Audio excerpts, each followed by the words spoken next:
Bonjour à toutes et à tous. Alors, on commence notre troisième chapitre. C'est la reproduction sexuée chez les plantes sans fleurs.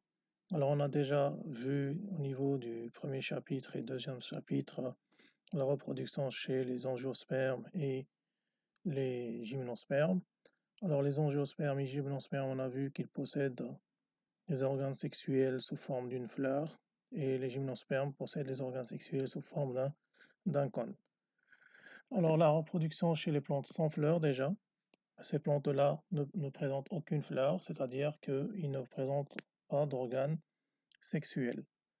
Alors, lisons l'introduction. Les plantes sans fleurs ou cryptogames sont des plantes qui ne possèdent ni fleurs ni cônes, et pourtant elles se reproduisent sexuellement, en produisant des gamètes mâles et des gamètes femelles. Les cryptogames comprennent les thalophytes, c'est les algues, champignons et les lichens, les bryophytes, les mousses, et les ptéridophytes, c'est les fougères. Alors, comme d'habitude, vous écrivez le titre du chapitre et vous écrivez l'introduction aussi. Alors, on commence par la première activité, c'est la reproduction sexuée chez une algue brune. C'est le ficus vésiculeux. On a pris un exemple du ficus vésiculeux. Alors, comme vous voyez sur l'image à gauche ici, ça représente un pied de ficus. Alors ça, c'est l'algue du ficus. Alors sur l'extrémité des feuilles de ficus, on voit qu'il y a des flotteurs, d'accord? Ces flotteurs représentent quoi? Représentent ce qu'on appelle des réceptacles. Donc on a deux types de réceptacles. On a des réceptacles mâles de couleur orangée et des réceptacles femelles de couleur verte. Alors si on réalise une découpe au niveau de ce réceptacle, regardez l'observation. On va voir que au niveau du réceptacle, il y a plusieurs conceptacles. Voilà, c'est des cavités qu'on a nommées conceptacles. Alors, si on zoome un petit peu sur le conceptacle, regardez à l'intérieur, qu'est-ce qu'on trouve? On trouve les anthéridies. Anthéridies, bien sûr, ici représente l'organe reproducteur mâle. Anthéridie, bien sûr, ça vient du mot entérozoïde, antéridie. Donc l'organe reproducteur mâle ici, c'est l'antéridie. Bien sûr, l'antéridie va libérer les entérozoïdes, c'est les gamètes mâles. Bien sûr, l'ostéole ici, ce trou ici, on nommé ostiole. Donc le réceptacle mâle va libérer les entérozoïdes. Bien sûr, il va les libérer dans l'eau de mer. Concernant le réceptacle femelle, regardez la même chose en réalisant une coupe, une observation microscopique. On arrive à distinguer aussi des réceptacles femelles. Et là, à l'intérieur des réceptacles femelles, on retrouve ce qu'on appelle des ogones. Les ogones ici représentent le gamétocyte, bien sûr, ou bien l'appareil reproducteur femelle. L'appareil reproducteur femelle, bien sûr, à maturité, il va libérer aussi les, les zoosphères. Voilà, d'une façon générale, les organes reproducteurs du fœtus chez le mâle et chez la femelle. Voilà, petite lecture. Chez l'algue fœtus, on distingue deux types de pieds. Les pieds mâles ont des extrémités qui représentent des renflements spongieux de couleur orange, appelés réceptacles. Pour les pieds femelles, les renflements spongieux sont de couleur verdâtre. La coupe transversale d'un réceptacle montre qu'il est formé par plusieurs cavités. C'est ce qu'on a appelé conceptacle. Donc chaque conceptacle est une cavité qui communique avec le milieu extérieur par un petit trou dénommé ostiole et son paroi est tapissée de longs poils pluricellulaires dont les uns sont ramifiés, demeurent stériles, tandis que d'autres se divisent en branches nombreuses qui portent les anthéridies, qui contiennent et produisent de très nombreux entérozoïdes. Pour le conceptacle mâle, alors que pour le femelle, elle se développe en sac ovoïde appelé oogone, qui contiennent et qui produisent les zoosphères. Voilà, vous cliquez sur pause comme d'habitude et vous écrivez sur votre portfolio. Voilà, on passe au deuxième document, formation des gamètes. Alors, les gamètes mâles et femelles forment au niveau des conceptacles à partir des cellules mères diploïdes et libérées dans l'eau de mer par l'orifice du conceptacle. Voilà, la rencontre des gamètes a été observée par Turé en 1854, mais il n'avait pu constater la fusion des deux gamètes. Première question ici, déterminer les phases de la gamétogenèse chez le fœtus. Alors, à partir de cette image, on peut déterminer les phases de gamétogenèse. Si vous vous en souvenez très bien, on a déjà parlé de la gamétogenèse, c'est les étapes de formation des gamètes. Alors, ici, on a l'entéridie. Voilà la forme de l'entéridie. Alors, l'entéridie, on a dit, représente l'appareil reproducteur mâle. Donc, à maturité, l'entéridie va libérer les entérozoïdes. Ça veut dire directement qu'au milieu de l'entéridie, il y a une cellule mère. Comme d'habitude, la cellule mère va subir une méiose. Regardez là, il va subir une méiose. Et après méiose, il va subir 4 mitoses. C'est très important, c'est à noter, s'il vous plaît. Donc, la cellule mère subit une méiose et 4 mitoses. Du coup, on se retrouve à la fin avec quoi? On se retrouve avec 64 entérozoïdes. On se retrouve avec 64 entérozoïdes. Alors, je répète, la cellule mère au niveau de l'entéridie va subir une méiose. Bien sûr, la méiose, il va nous donner 4 microspores. Chaque microspore va subir 4 mitoses. Si on fait le compte à la fin, on se retrouve avec 64 entérozoïdes. OK? Alors, concernant l'appareil reproducteur femelle ici, alors au milieu de l'orgone, regardez déjà, on a zoomé un petit peu sur le conceptacle. On a dit à l'intérieur, on trouve un orgone. Alors, l'orgone à maturité aussi va libérer les zoosphères. Donc, ça veut dire qu'ici, à l'intérieur de l'orgone, il y a les cellules mères. La cellule mère, qu'est-ce qu'elle va faire? La même chose, elle va subir une méiose, il va donner 4 macrospores, et après une seule mitose pour nous donner les zoosphères. D'accord? Voilà, ça concerne la première question. Deuxième question, analyser les résultats de l'expérience de Turé et déduire la cause de la mobilité des gamètes mâles.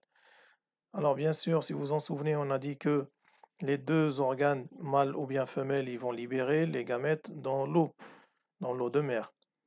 Donc, on va voir comment ces gamètes peuvent se rencontrer dans l'eau de mer.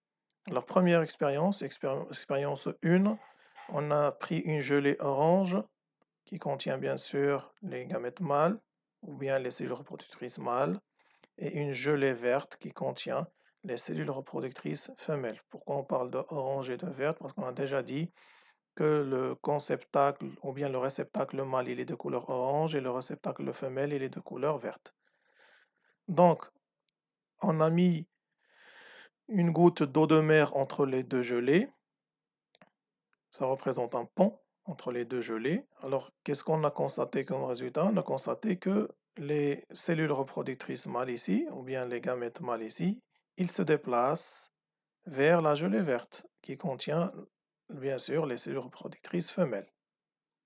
D'accord?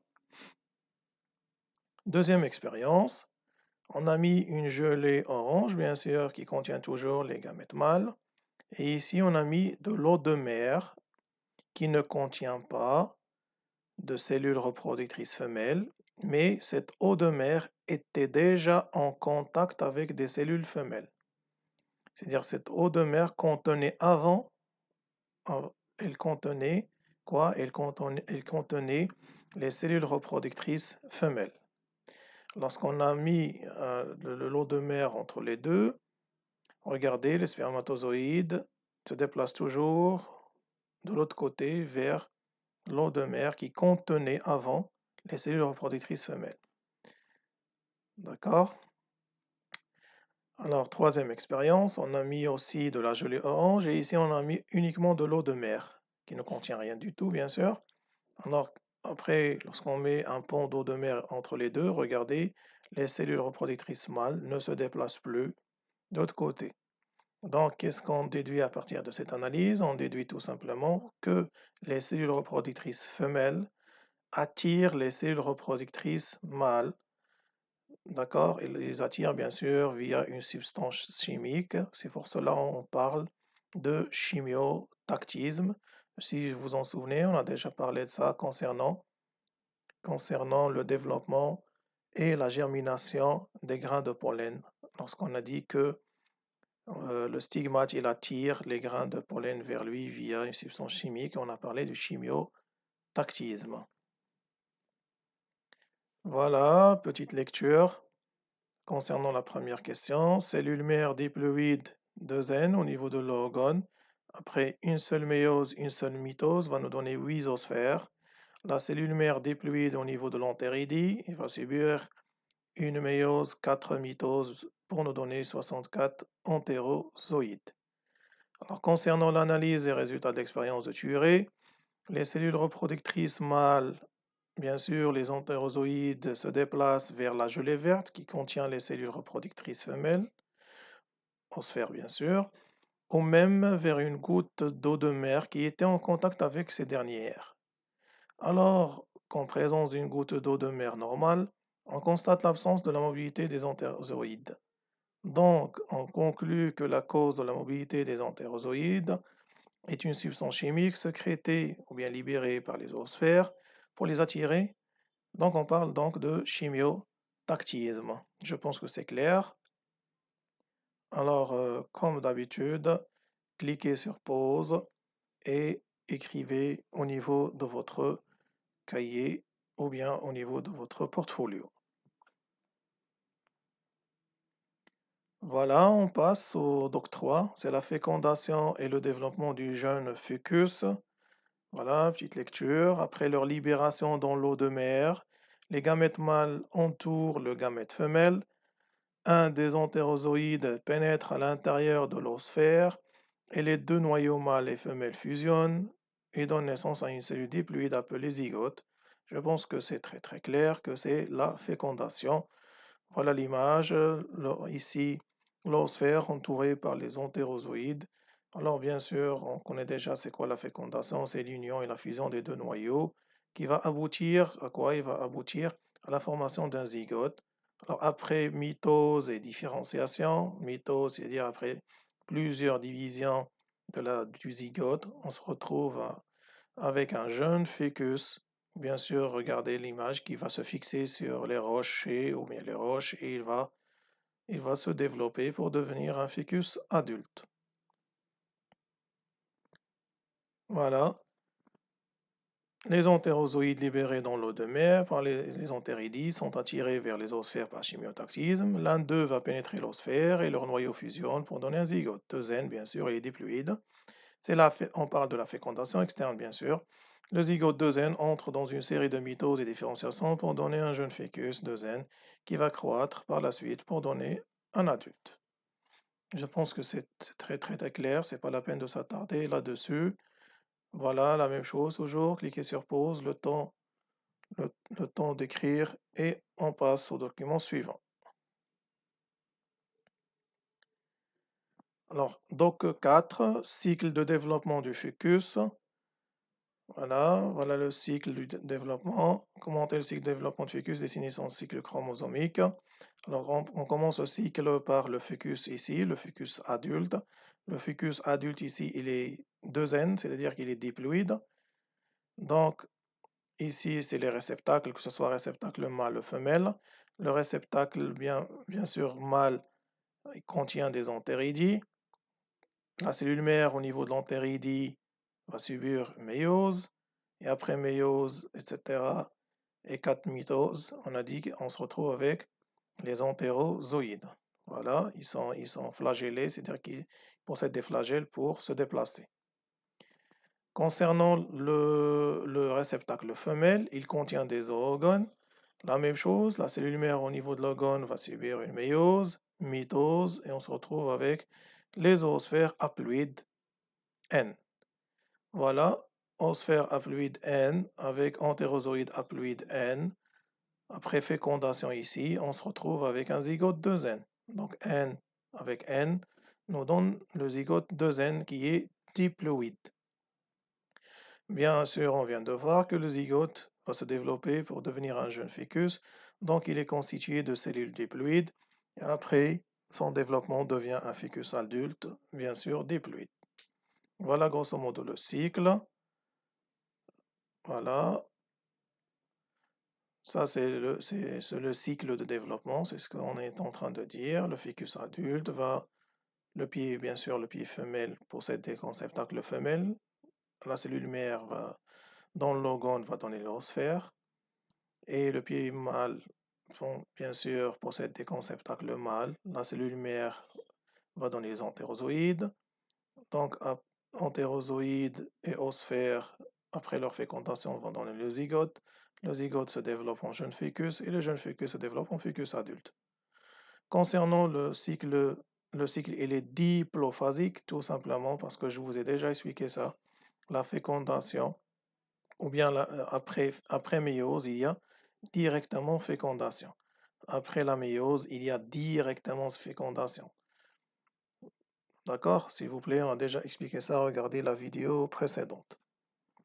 Voilà, on constate que seuls les gamètes sont haploïdes et que la fécondation suit la méiose, donc le pied du fœtus est diploïde durant toutes les phases de son cycle. Donc c'est un cycle diplophasique. Voilà, parce que le zygote, il est diploïde, il va donner un jeune fœtus diploïde, le jeune fœtus il est toujours diploïde, se développe en fœtus, bien sûr, adulte diploïde, etc., etc. Mais à la fin, dans le conceptacle, la cellule mère elle est diploïde aussi, va subir méiose et va donner des gamètes haploïdes. Voilà, le seul ici, les seules cellules qui représentent des cellules haploïdes, c'est les gamètes. Donc c'est un cycle diplophasique. Voilà, la même chose s'il vous plaît, vous cliquez sur pause, le temps, bien sûr, de recopier. Voilà, alors je pense qu'on s'arrête ici et on termine la séance prochaine, Inch'Allah. Alors bon courage à vous